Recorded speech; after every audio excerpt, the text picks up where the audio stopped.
कोण होतं? यशस्वी होणारा तोच असतो जो इतरांपेक्षा काहीतरी नेहमी वेगळं करून दाखवतो ना. तू जेव्हा मैदानावर स्पर्धा सुरू होते, मैदानावर स्पर्धा सुरू असताना अनेक स्पर्धक तिथे स्पर्धेसाठी उपस्थित असतात, परंतु तिथे 3च नंबर काढले जातात, पहिला, दुसरा आणि तिसरा.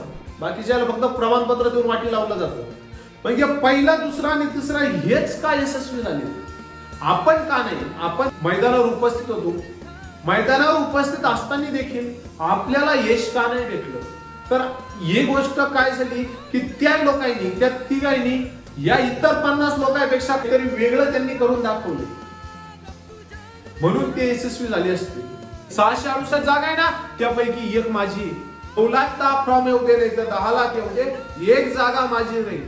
मी सांगितलं तुम्हाला, जेव्हा व्यक्तीच्या समोर मृत्यू येतो ना, तेव्हा त्याला जगण्याची काय होती? इच्छा निर्माण होते. आणि जेव्हा मित्रांनो परीक्षा समोर येते ना, तेव्हा आपल्याला देव आठवतात. देव नाही आठवत, आपल्याला आपली परिस्थिती कळते. म्हणून मी सांगत असतो, जे करायचंय ना ते एकदाच करा आणि शेवटचं करा.